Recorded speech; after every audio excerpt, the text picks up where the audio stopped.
हिमाचल प्रदेश की धौलाधार पहाड़ियों के बीच चील और देवदार के जंगलों से घिरे छोटे से कस्बे का नाम था धौलानगर।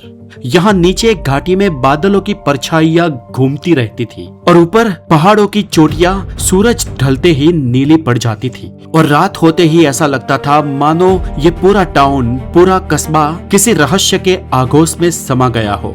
यहाँ पर ठंडी हवाएं थी, सर्दी थी, सन्नाटा था और एक अजीब सी पवित्रता थी, जैसे प्रकृति यहाँ पर खुद किसी बात को छुपाए रखी हो। इसी धौलानगर में सरकारी प्राइमरी स्कूल में पिछले करीब 21 सालों से एक मास्टर जी पढ़ा रहे थे। नाम था रतन सिंह राणा। भूगोल और हिंदी दोनों ही उन्हीं के जिम्मे थे। लंबा कद, पतले कंधे, आंखों में हमेशा थोड़ी थकान और थोड़ी मासूमियत और चेहरे पे ऐसा भाव जैसे वो दुनिया से विलुप्त हो। बस ये चुपचाप अपने काम से मतलब रखते थे। धौलानगर में एक बात सभी जानते थे, मास्टर रतन सिंह को किसी ने भी कभी भी गुस्सा करते हुए नहीं देखा था।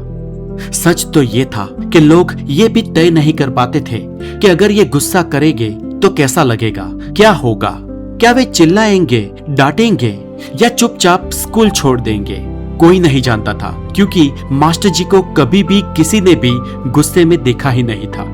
उनके साथ चाहे कुछ भी हो जाए, वो कभी भड़कते नहीं थे और इसकी वजह से लोग इनका फायदा भी उठाते थे। बच्चे उनकी पीठ पर कागज चिपका देते, ब्लैक बोर्ड पर उनकी लंबी मूछों वाले कार्टून बना देते, कभी कुर्सी पर गोंद लगा देते तो कभी दिवाली की रात उनकी पीठ के पीछे फुलझड़ियां छोड़ देते, कभी उनकी छतरी छुपा देते तो कभी जूते या कभी चाय में नमक डाल देते। हर बार कुछ समय के लिए वो पूरे स्कूल का मजाक का पात्र बन जाते। लेकिन ऐसी परिस्थिति में भी मास्टर रतन सिंह बस हल्का सा गला साफ करते और धीमी स्वर में कहते, अच्छा ये सब ठीक नहीं है, और फिर चुपचाप अपने काम में लग जाते। लोग सोचते थे वे डरते हैं, कुछ कहते थे वे कायर है, लेकिन सच्चाई कुछ और थी। वो चुप रहते थे क्योंकि वो गरीब थे। 21 साल की नौकरी के बाद भी उनके पास ना कोई बचत थी और ना ही कोई दूसरी उम्मीद। इस उम्र में, इस पहाड़ी कस्बे में उन्हें और कहां नौकरी मिलती। उन्होंने अपने भीतर ही भीतर ये मान लिया था कि अगर ये काम छोड़ दिया तो जीवन की आगे की जमीन और भी फिसलन भरी हो जाएगी। लेकिन एक और सच्चाई भी थी जिसे कोई नहीं समझता था। मास्टर जी केवल सहने वाले आदमी नहीं थे, वे बच्चों से सचमुच प्रेम करते थे। हर साल उनकी कक्षा में कई शरारती बच्चे आते थे, लेकिन उनमें से 2-4 ऐसे भी होते थे जो सच में पढ़ना चाहते हो, सीखना चाहते हो। जब कोई बच्चा नक्शे पर दुनिया के देश पहचान लेता या किसी पहाड़ी नदी का नाम सही सही बोल देता या हिंदी में कोई सुंदर वाक्य बना लेता, तो मास्टर जी के चेहरे पर एक अलग ही चमक आ जाती थी, मानो उसी पल उनकी पूरी नौकरी सार्थक हो गई हो। वे ऐसे बच्चों को कभी कभी अपने घर भी ले आते थे। उनका घर एक बहुत ही छोटी सी पक्की कोठरी था, झोपड़ी जैसा सादा, सामने कोई बागीचा नहीं, बस एक खुला आंगन और पहाड़ों से आती हुई ठंडी हवा। वहां वो बच्चों को अपने हाथ से बना हुआ खाना खिलाते, दाल चावल, कभी कभी लौकी की सब्जी और त्योहारों पर थोड़ी सी मिठाइयां भी, और कभी कभी चाय के साथ वे उन्हें दुनिया भर की बातें सुनाते थे। अफ्रीका के घने जंगल, ध्रुवों के बर्फ, समुद्र के नीचे डूबी सभ्यताएं, ब्राजील के नदियों में रहने वाली खून को पीने वाली मछलियां, खोए हुए शहर, उल्का पिंड, समुद्र की गहराइयों के रहस्य और अंतरिक्ष की अनगिनत कहानियां। मास्टर जी कभी भी ये नहीं कहते थे कि वे बहुत विद्वान हैं, लेकिन जिस तरह वो बात करते थे, समझदार बच्चों को लगता था कि जैसे उनके सामने पूरी दुनिया खुलती जा रही हो। शुक्रवार और शनिवार की शाम को मास्टर जी अक्सर कस्बे के सबसे प्रतिष्ठित व्यक्ति वकील शिवदयाल शर्मा की बैठक में चले जाते। वहां पर कई और लोग भी जुड़ते थे, जैसे कि चमनलाल पाठक जो हर बात में मजाक ढूंढ लेते, चक्रधर जो हर वाक्य के बीच किसी की टांग खींचने का मौका कतई नहीं छोड़ते थे, निर्मल दत्त जिनकी हंसी अक्सर दूसरों की कीमत पर निकलती थी, जो बात कम और शोर ज्यादा करते थे, शिवदयाल शर्मा जो वकील थे, वो खुद को बुद्धिजीवी समझते थे और उन्हें ये अच्छा लगता था कि बैठक में कोई एक आदमी ऐसा हो जिसकी टांग खींची जाए, जिस पर मजाक किया जाए। और उस जगह के लिए सबसे आसान नाम था मास्टर जी। मास्टर जी आते ही बैठक में रौनक आ जाती, मजाक चलता रहता और अगर न आए तो सब कुछ फीका सा लगने लगता। खुद शिवदयाल अक्सर कहते थे, ये महफिल तो पूरी ही नहीं लगती, क्योंकि हंसते हुए देखने के लिए मास्टर रतन सिंह राणा नहीं होते। मास्टर जी अगर नहीं आएंगे तो ठहाके किस पर लगाएंगे।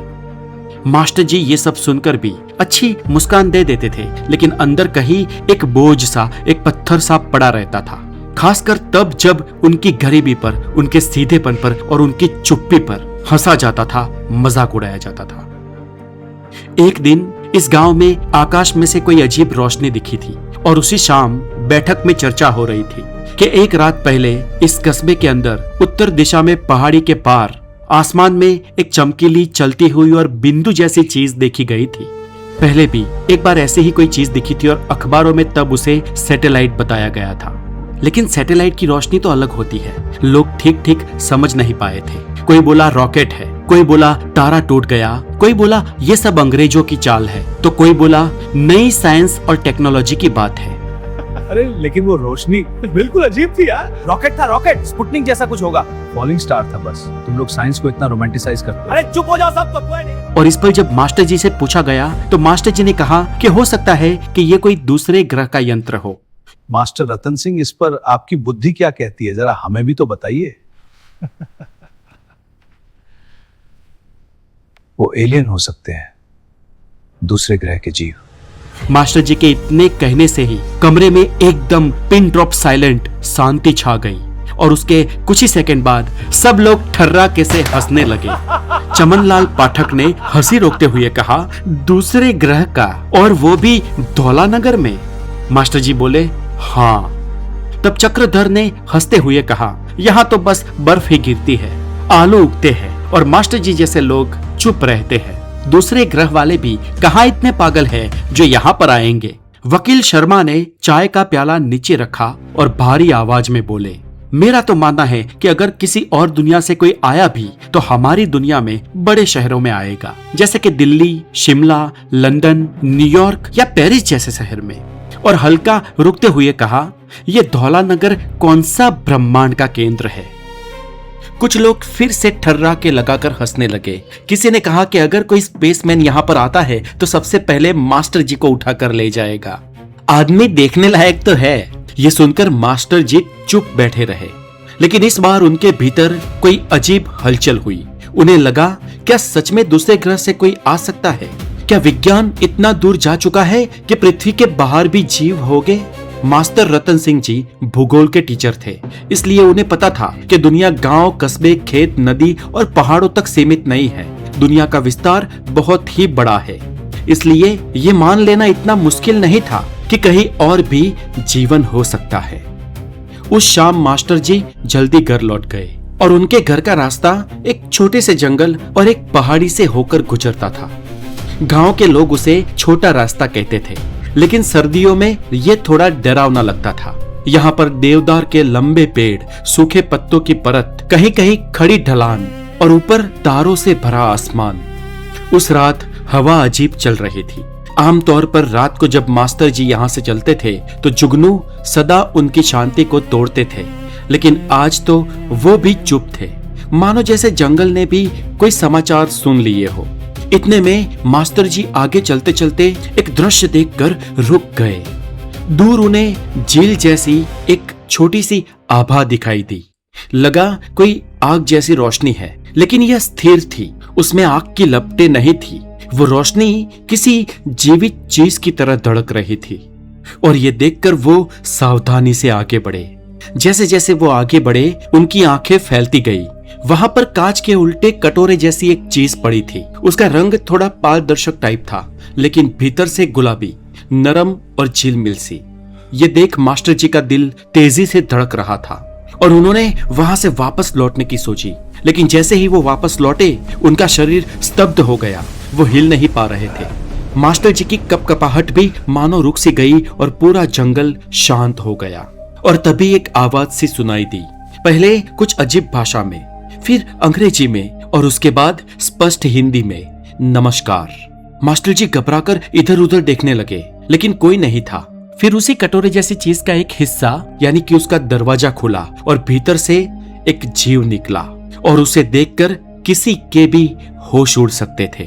वो इंसान तो बिल्कुल नहीं था। उसकी कद काठी थोड़ी अलग थी, शरीर पतला था, लचीला और चमकीले रंग जैसा। आंखें बड़ी थी और नाक स्थायी रूप से 2 छेद के आकार में था। उसका पूरा चेहरा मानो अत्यंत उन्नत और अपरिचित प्राणी के रूप में दिखाई दे रहा था। वह धीरे धीरे मास्टर जी के पास बढ़ा, 5 फीट की दूरी पर रुक गया, फिर बोला, तुम मनुष्य हो? ये सब देखकर मास्टर जी अचंभे में थे। उनके होठ सूख गए और फिर वे हिम्मत जुटाकर बोले, जी हाँ। ये जीव कुछ देर तक उन्हें देखता रहा, फिर बोला, मैं किस जगह पर हूं? मास्टर जी बोले, भारत में, भारत के हिमाचल में। यह सुनकर उस जीव ने अपना सिर हिलाया और कुछ क्षण सोचने लगा, जैसे कुछ समझने की कोशिश कर रहा हो, और कहा, गलती हो गई। मुझे प्लूटो पर जाना था, लेकिन शायद कैलकुलेशन में कुछ गड़बड़ हुई है। बस एक सूक्ष्म अंतर और मैं यहां पहुंच गया। मास्टर जी चकित थे। सामने कोई कल्पना नहीं, लेकिन असली एक सच्चा जीव खड़ा था। फिर भी मास्टर जी का मन किसी तरह उसे समझने की कोशिश कर रहा था। वो भूगोल के शिक्षक थे, इसलिए विज्ञान की भाषा से बिल्कुल अनजान भी नहीं थे। उन्होंने संभल कर पूछा, आप कौन हो? और वो जीव बोला, मैं क्रेनियस से आया हूं। तुम्हारी भाषा में कहे तो ये प्रोक्सिमा सेंचुरी सोलर सिस्टम में आया हुआ एक प्लेनेट है और मैं एक अत्यंत उन्नत जीव हूं। मेरी उम्र करीब 850 साल है। 850 साल? मास्टर जी ने अविश्वास से पूछा। हाँ, उसने शांत स्वर में कहा, क्योंकि हमारे ग्रह में जीवन के वर्ष तुम्हारे ग्रह जैसे नहीं मापे जाते, क्योंकि मेरा ग्रह तेजी से हमारे सूरज के चक्कर लगाता है, इसलिए हमारा साल तुम्हारे साल से करीब 1/3 कम लंबा होता है, यानी कि करीब तुम्हारे 4 महीनों के बराबर हमारा 1 साल। इस बात पर मास्टर जी ने कहा, फिर भी तुम्हारी उम्र 280 साल के आसपास हुई। उस जीव ने कहा, हाँ, तुम्हारे ग्रह के हिसाब से उतनी तो बिल्कुल हुई। मास्टर जी बोले, लेकिन तुम मेरी भाषा में कैसे बात कर सकते हो? उस पर उस जीव ने कहा, मैं करीब 12,000 भाषाएं जानता हूँ और आज तक 31 ग्रहों पर जा चुका हूँ, लेकिन आज तक कभी भी मैं कोई ऐसे ग्रह पर नहीं गया हूँ जहां पर जीवन हो। हमें पृथ्वी के बारे में पता है, लेकिन हम कभी भी यहाँ पर नहीं आते। आज यहाँ पर बस मैं एक तकनीकी गड़बड़ की वजह से ही पहुंचा हूँ और मनुष्य की तुलना में हम लोग बहुत ही आगे हैं। मास्टर जी को यह सुनकर हंसी आ गई, लेकिन वो प्राणी मुस्कुराया नहीं, बल्कि उसने मानो उनका मन पढ़ लिया। तुम्हें विश्वास नहीं हो रहा? वो बोला, कोई बात नहीं, तुम्हारे लिए मेरे पास प्रमाण भी है। उसने अपनी जेब से एक पत्थर जैसी चीज निकाली और मास्टर जी के सामने रखकर कहा, इसे छू लो। और मास्टर जी ने जैसे ही इस पत्थर को छुआ, उनके शरीर में फिर से कंपन दौड़ गई और वो घबराकर पीछे चले गए। मास्टर जी सच में भयभीत थे, लेकिन उनके मन में जिज्ञासा उससे भी बड़ी थी। क्या तुम मुझे कुछ दिखा सकते हो? उन्होंने पूछ लिया। क्या देखना चाहेंगे आप? मास्टर जी के मन में अनगिनत इच्छाएं थी। वो दुनिया भर में घूमना चाहते थे, लेकिन साधन नहीं थे और पैसे भी नहीं। इसलिए उन्होंने धीरे से कहा, उत्तर ध्रुव। यह सुनकर उस प्राणी ने उस पत्थर जैसी चीज को मास्टर जी के सामने फिर से रखा और कहा, तुम अपनी इच्छा के साथ इस पर हाथ रखो। मास्टर जी ने हाथ रखा और पल भर में वो दोनों ही नॉर्थ पोल में थे। कहाँ आ गए हम? ये उत्तर ध्रुव है। यह अंतहीन बर्फीला हिम प्रदेश था। सफेद बर्फ के ऊंचे ऊंचे टीले, दूर तक नीला आसमान और क्षितिज पर जमी हुई चमक, और आकाश में ऑरोरा भी दिख रहे थे। उत्तर ध्रुव का पूरा वैभव मास्टर जी की आंखों के सामने था। उत्तर ध्रुव के आसमान में चमकने वाले इस बैंगनी रंग की लहरों के बारे में और इस जगह के बारे में मास्टर जी ने सिर्फ किताबों में पढ़ा था। मास्टर जी ये सब देख ही रहे थे कि अचानक दृश्य बदल गया। वहां पर उन्हें 2 बड़े भालू दिखाई दिए जो एक दूसरे के खून के प्यासे थे, और उनकी इस लड़ाई में लहू की लाल पतली धार बर्फ पे फैल रही थी। इस सुंदर ठंडी दुनिया के भीतर भी हिंसा थी। मास्टर जी का दिल बैठ गया और तभी दृश्य बदल गया। अब वो ब्राजील के जंगलों में थे। घनी हरियाली, बड़ी बड़ी पत्तियां, लटकती हुई लटाएं, नमी से भरी हवा और कहीं दूर एक मोटा सा अजगर जैसा शरीर वाला सांप वृक्ष की डाली पर अपने आप को लपेटे बैठा था। यह अमेज़न जंगल का वो डीप और अज्ञात हिस्सा था जहां पर सदियों से शायद कोई नहीं आया होगा। नीचे नदी में कई सारे मगरमच्छ छुपे थे। उनमें से जैसे ही एक मगरमच्छ पानी में उतरा, नदी के अंधेरे कोनों में से 5-6 बड़े दांत वाली मछलियां निकली और उस पर टूट पड़ी और कुछ ही क्षणों में मगरमच्छ के शरीर का मांस गायब था। मास्टर जी ये सब देखकर सहम उठे और तभी वो जीव मास्टर जी के हाथ से वो यंत्र हटा देता है और फिर से मास्टर जी वही अपने गांव के जंगल में खड़े थे। उनकी सांसें तेज चल रही थी और उस प्राणी ने शांति से कहा, तुम्हारा संसार बहुत बड़ा है लेकिन तुमने उसे बहुत कम देखा है। मास्टर जी कुछ नहीं बोले। वह आगे बोला, तुम्हें देखकर लगता है कि तुम बुरे मनुष्य नहीं हो, बहुत ही अच्छे हो, पर एक कमी है तुम में। तुम्हारे पास आकर मुझे ये जानने को मिला है कि तुम बहुत सहते हो, सहनशील हो।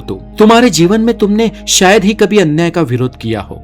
तुम चुपचाप रहकर अपमान भी पी लेते हो और यही मनुष्य की सबसे बड़ी दुर्बलता बन जाती है।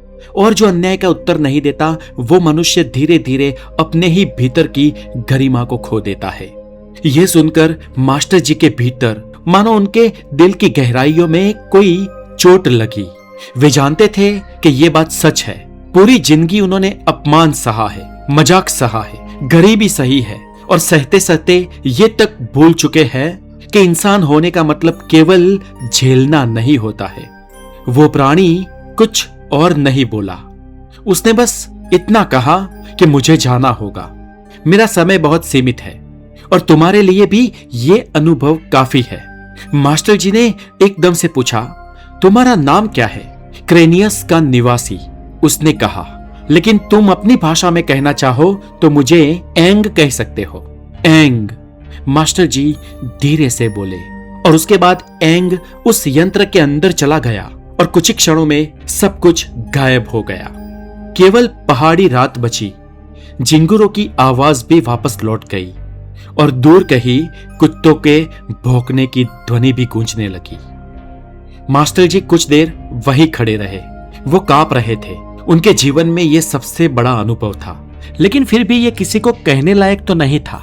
कौन विश्वास करेगा? और ये सोचकर वो धीरे धीरे अपने घर लौट गए। घर जाकर जैसे ही वो सोने के लिए गए तो उन्हें अपनी जेब में कुछ कूचने लगा। उन्होंने जेब में हाथ डालकर देखा तो वो उस अजीब से एलियन जीव ने दिया हुआ वो पत्थर था। मास्टर जी ये समझ नहीं पाए कि कब वो एलियन उनकी जेब में ये पत्थर रखकर वापस अपने यान में चला गया।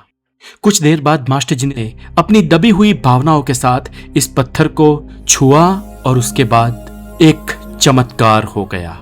उस सारी रात उन्हें नींद नहीं आई। मास्टर जी को लगा कि इस पत्थर के जरिए उनमें कोई शक्ति आ गई है, लेकिन वो ये समझ नहीं पाए कि वो शक्ति क्या है।